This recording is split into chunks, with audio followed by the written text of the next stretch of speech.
வாய்ப்புகள் இருக்கு, பண்ணிட்டு இருக்கோம். இப்பதானே ஸ்டார்டிங் வந்திருக்கோம். நான் 2021ல இருந்து தான் ஸ்டார்ட் பண்ணிட்டு இருக்கேன். அதனால இனிமேல் நிறைய படங்கள் வரும். நீங்களும் பார்த்து இந்த மாதிரியான புதுசா வளர்ந்து வர கலைஞர்களுக்கெல்லாம் சப்போர்ட் பண்ணுங்க.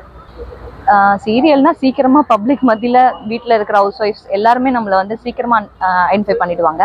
மூவிஸ் அப்படி இல்லை, நம்ம ஏதாவது ஒரு இடத்துல ஜெயிச்சு வர வரைக்கும் வெயிட் பண்ணி தான் ஜெயிக்கணும். ஆனால் ரெண்டுத்துலையுமே எங்களோட முயற்சிகள் இருக்க தான் செய்யும். மக்கள்கிட்ட வந்து எந்த அளவுக்கு உங்களுக்கு ரீச் இருக்காது? எனக்கு வந்து நான் சீரியல் பண்றதுனால என்னை வந்து எல்லாரும் இது பண்ணிக்கிறாங்க. சினிமா எனக்கு பெட்டர்.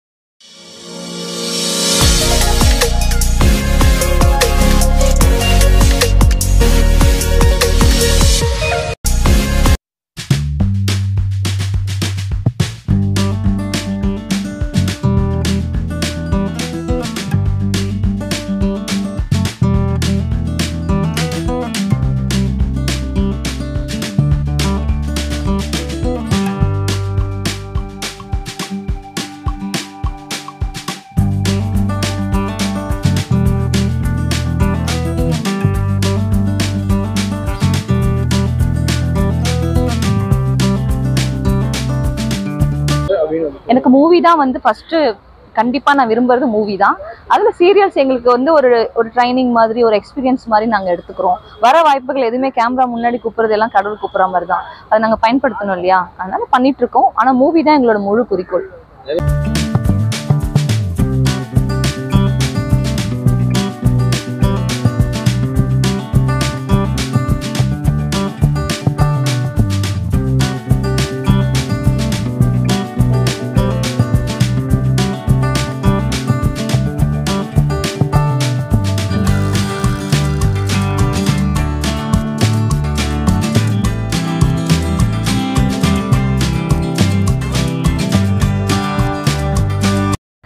வணக்கம், என்னோட பேர் ஜெயந்தி தியாகராஜன். எழில் சாரோட படத்துல விமல் புகழ் அவங்களோட காம்பினேஷன்ல தேசிங்கராஜா 2 பண்ணியிருக்கேன். அப்புறம் படையாண்ட மாவீரா அப்படின்ற படத்துல சாய்தீனா சாரோட பண்ணியிருக்கேன். அப்புறம் காடுவெட்டி குரு ஒரு ரியல் ஸ்டோரி, அது ஃபர்ஸ்ட் இன்ட்ரடக்ஷன் பண்ணியிருக்கேன். வித்தார்த்து வெற்றி சாரோட படத்துல டார்க் ரெட்ல ஃபிளாஷ்பேக் சீன்ல நான் தான் என்னோட இன்ட்ரடக்ஷன் வச்சு பண்ணியிருக்கேன். அப்புறம் சமுத்திரக்கனி சாரோட கார்மேனி செல்வம்ல சிஸ்டரா பண்ணியிருக்கேன். அவரோட மூவியே ஸ்கூல் பஸ்ன்னு ஒரு படம் எடுத்துட்டு இருக்காங்க.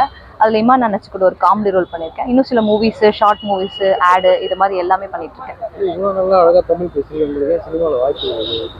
இல்ல, வாய்ப்புகள் இருக்கு, பண்ணிட்டு இருக்கோம். இப்பதானே ஸ்டார்டிங் வந்திருக்கோம். நான் 2021ல இருந்து தான் ஸ்டார்ட் பண்ணிட்டு இருக்கேன். அதனால இனிமேல் நிறைய படங்கள் வரும். நீங்களும் பார்த்து இந்த மாதிரியான புதுசா வளர்ந்து வர கலைஞர்களுக்கெல்லாம் சப்போர்ட் பண்ணுங்க. சீரியல்னா சீக்கிரமா பப்ளிக் மத்தியில வீட்டில் இருக்கிற ஹவுஸ் ஒய்ஃப்ஸ் எல்லாருமே நம்மளை வந்து சீக்கிரமா ஐடென்டிஃபை பண்ணிடுவாங்க. மூவிஸ் அப்படி இல்லை, நம்ம ஏதாவது ஒரு இடத்துல ஜெயிச்சு வர வரைக்கும் வெயிட் பண்ணி தான் ஜெயிக்கணும். ஆனால் ரெண்டுத்துலையுமே எங்களோட முயற்சிகள் இருக்க தான் செய்யும். மக்கள்கிட்ட வந்து எந்த அளவுக்கு உங்களுக்கு ரீச் இருக்காது? எனக்கு வந்து நான் சீரியல் பண்றதுனால என்னை வந்து எல்லாரும் இது பண்ணிக்கிறாங்க. சினிமா எனக்கு பெட்டர் அப்படின்னு. எனக்கு மூவி தான் வந்து ஃபர்ஸ்ட் கண்டிப்பா நான் விரும்புறது மூவி தான். அதுல சீரியல்ஸ் எங்களுக்கு வந்து ஒரு ட்ரைனிங் மாதிரி, ஒரு எக்ஸ்பீரியன்ஸ் மாதிரி நாங்க எடுத்துக்கிறோம். வர வாய்ப்புகள் எதுவுமே கேமரா முன்னாடி கூப்பிடுறது எல்லாம் கடவுள் கூப்பிடுற மாதிரி தான், அதை நாங்க பயன்படுத்தணும் இல்லையா? அதனால பண்ணிட்டு இருக்கோம். ஆனா மூவி தான் எங்களோட முழு குறிக்கோள். நிறைய பேர் சீரியல்ல இருந்து வராங்க, ஆனால் ஒரு சில பேர் ஜெயிச்சிடறாங்க, ஒரு சில பேர் ரொம்ப கஷ்டப்படுறாங்க. அப்படின்றப்போ உங்களுக்கு வந்து அது எந்த அளவுக்கு வந்து ஈஸியா இருக்கு, இல்லை அதுதான் முயற்சி என்ன போயிட்டு? இல்ல, இது வந்து எப்படின்னே சொல்ல முடியல. ஆக்சுவலா யாருக்கு எந்த இடத்துல என்ன வாய்ப்பு கிடைக்கும் எதுவுமே நம்ம கையில இல்லை, அதெல்லாம் கடவுள் கையில தான் இருக்கு. நம்மளோட முயற்சியை நம்ம உண்மையா போடுறோம், ரொம்ப ஆர்வமா இருக்கும் ஒரு விஷயத்துல, ரொம்ப முயற்சிகளை கடுமையா பண்றோம்னா அதுல கண்டிப்பா ஜெயிப்போன்றதை மட்டும் வச்சு குறிக்கோளை நோக்கி போகலாம். ஒவ்வொரு வருஷம் பிறக்கும்போது இந்த வருஷம் நம்ம ஏதாவது ஒரு விஷயத்தை அச்சீவ் பண்ணிடணும் அப்படின்னு பண்றீங்க. அது அந்த எண்டில் வந்து நம்ம பண்ணிட்டோம் அப்படின்ற ஒரு திருப்தி கிடைக்கிறாங்க. அதோட முயற்சிகளை எடுத்திருப்போம், அவ்வளவுதான். அது என்னைக்கு சக்சஸை நோக்கி போகும்ன்றது நம்ம கையில இல்லை. அது ஒரு நாள் கண்டிப்பா நடக்கும். அதோட முயற்சிகளை எடுத்து போட்டுட்டே இருக்கும். ஒரு வருஷத்துல கண்டிப்பா சாதிப்போம். இது வரைக்கும் பண்ண படங்கள எனக்கு இந்த படம் வந்து எனக்கு நல்ல பெருசா வந்து ஸ்ட்ராங்கான ரோல் கிடைச்சது அப்படின்னா எந்த படத்தை சொல்லுவீங்க? இப்ப வரப்போற படங்களை தான் நான் சொல்ல முடியும். ஏன்னா நான் வந்ததே 4 இயர்ஸ் தான் ஆகுது. இப்பதான் நான் நிறைய மூவிஸ் பண்ணியிருக்கேன். அந்த படங்கள் வரும்போது தான் எனக்கு தெரியும். இந்த காடுவெட்டி குரு ரியல் ஸ்டோரிலாம் ரொம்ப கஷ்டப்பட்டு நடிச்சிருக்கோம். எல்லாமே ரொம்ப கஷ்டப்படணும்னு ஆசைப்பட்டு நான் நடிக்கணும்னு நினைக்கிறேன். இந்த சும்மா ஹீரோயின்னா ரொம்ப சாதாரணமா இல்லாம எங்களால ரொம்ப கஷ்டப்படுறதுக்கு ரெடியா இருக்கேன். அந்த மாதிரியான ஒரு வாய்ப்புகள் கிடைக்கும் போது என்னை தேடி வந்தா அதுல நான் பெஸ்டா பண்ணுவேன். அது இல்லாம இப்போ நீங்க வந்து இப்போ இருக்கிற காஸ்டியூம் பார்த்தா ஹோம்லேயே ஒரு கிராமம் அப்படின்னு பண்ணலாம் அப்படின்ட்டு, இது மாதிரி இல்லாம சிட்டி கல்ச்சர்ஸ் அந்த மாதிரி எதுவும் பண்ணிருக்கீங்களா? அது மாதிரி வாய்ப்பு வந்தா பண்ணலாம் சார். இப்போதைக்கு எதுவும் நான் அந்த மாதிரி ரொம்ப சிட்டி கல்ச்சரா பண்ணல. வாய்ப்புகள் வந்தா கண்டிப்பா பண்ணுவேன். இப்போ இந்த தேசிங் ராஜா இன்னைக்கு ஈவினிங் வந்து செலிபிரிட்டி ஷோ அது வந்து நாளைக்கு ரிலீஸ் ஆகுது. அதில் உங்களுடைய பங்களிப்பு எந்த அளவுக்கு மேடம்? நான் ஃபர்ஸ்ட் காமெடி இன்ட்ரோடக்ஷன் சீன்ல காமெடி ரோல்ல பண்ணியிருக்கேன்.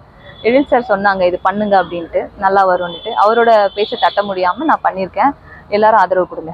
சினிமா எப்படின்னா ஒருத்தர் போலீஸ் தான் பேயா நடிச்சா அப்படிதான் அப்படின்னு ஒரு பச்சை குத்துருவாங்க. அப்படின்றப்போ நீங்க காமெடி அப்படின்னு போயிட்டீங்க, அது அந்த வந்து உங்களுக்கு பரவாயில்லையா? அப்படிலாம் இல்லை சார். என்னென்ன கேரக்டர்ஸ் வருதோ விதவிதமா டிஃப்ரெண்டான கேரக்டர்ஸ் தான் பண்ணிட்டு இருக்கோம். இதுதான் அப்படின்றதெல்லாம் அதெல்லாம் சும்மா. கண்டிப்பா அவங்களுடைய லுக் வைஸ் அவங்களுக்கு எப்படி கேரக்டர்ஸ் கிடைக்கும், டேரக்டர்ஸ் பாக்குறாங்க, அப்படிதான் கொடுக்குறாங்க. இதுலயே ஃபிக்ஸ் ஆகுறதுன்றதெல்லாம் இல்லை. சினிமாவில் நீங்க மற்ற ஆர்டிஸ்டும் நடிக்கும் போது இந்த பொண்ணு சீரியல் ஆர்டிஸ்ட் அப்படின்னு யாரும் ஒதுக்குறாங்களா? சீரியல் ஆர்டிஸ்ட்ல நான் முழுசா முகம் பதிக்கலையே. என்ன அந்த அளவுக்கு சீரியல்ல ஃபுல்லா நான் முகம் பதிக்கல. ஒரு எக்ஸ்பீரியன்ஸ்க்காக தான் எடுத்திருக்கேன். மூவில தான் நான் முழு கான்சன்ட்ரேஷன் வச்சிருக்கேன். அப்படி யாரும் இது வரைக்கும் என்ன சொன்னதில்லை. இவ்வளோ போராடுறீங்க, இவ்வளோ பண்ணி கஷ்டப்பட்டு இருக்கீங்க, உங்களுக்கான வாய்ப்பு வந்து ரொம்ப கம்மியா இருக்கு அப்படின்றீங்க. அடுத்து உங்களுக்கு வேற சைட்ல இருந்து உதவி அப்படின்னு யாராவது உங்களுக்கு ஹெல்ப் பண்றாங்க அந்த டைரக்டர் சைடு இந்த மாதிரி சினிமா? இல்ல, ஹெல்ப்லாம் நம்ம தான் தேடி போகணும். நம்ம முயற்சி நம்ம தேடி போற பொறுத்து தான் இருக்கு. இவங்க ஹெல்ப் பண்ணுவாங்க, அவங்க ஹெல்ப் பண்ணுவாங்க, எதிர்பார்த்தெல்லாம் எதுவும் இல்லை. நம்மளோட முயற்சிகள், நம்மளோட லுக் வைஸ், நம்மளோட கேரக்டர் எப்படி பண்றோம், நம்மளோட ஆக்டிவிட்டி ஆக்ஷன், அதாவது நடிப்போட திறமை எப்படியோ அது பொறுத்து தான் வாய்ப்புகள். ஏதாவது நான் இந்த மாதிரி கேரக்டர் தான் பண்ணுவேன், இதை தவிர்த்து நான் பண்ண மாட்டேன் அந்த மாதிரி அப்படி எதுவுமே கிடையாது. எந்த ஒர்க்கா இருந்தாலும் அதுல ஒரு சின்ன இம்பார்ட்டன்ட் இருக்கணும்னு நினைக்கிறேன். அதை நான் பண்ணுவேன். என்னாலும் படத்துல ஏதாவது ஒரு விஷயம் ஒரு இம்பார்ட்டன்ட் இருக்கணும். அதுல சும்மா வந்தமா போனோமான்னு இல்லாம ஒரு சின்ன இம்பார்ட்டன்ட் இருக்கிற விஷயத்த பண்ணணும். ஒரு கேரக்டர் ஆர்டிஸ்டா நான் வந்து ஒரு செலிபிரிட்டியா மாறணும்ன்றது என்னோட ரொம்ப ஆசை. உங்களோட லாங்குவேஜஸ் தான் என்னென்ன லாங்குவேஜ்?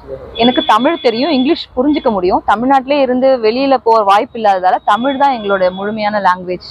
அதுதான் சொல்ல முடியும். இப்போ இன்னைக்கு பட பூஜையில கலந்துட்டீங்க. அந்த படம் தங்கத்தலைவி படத்துல நானும் ஒரு முக்கியமான ரோல் பண்ண போறேன். அது என்ன அப்படின்றதெல்லாம் சஸ்பென்ஸா வச்சிருக்காங்க. அது வரும்போது எல்லாருக்கும் பப்ளிக்கா அனௌன்ஸ்மெண்ட் பண்ணுவாங்க. இது மூலமா இன்னும் தமிழ் சினிமா தங்கத்தலைவியா வர்றதுக்கு வாய்ப்பு இருக்கு. நீங்க சொன்னீங்கன்னா வர வேண்டியதான். நாங்க ரெடியா இருக்கோம். தேங்க்யூ.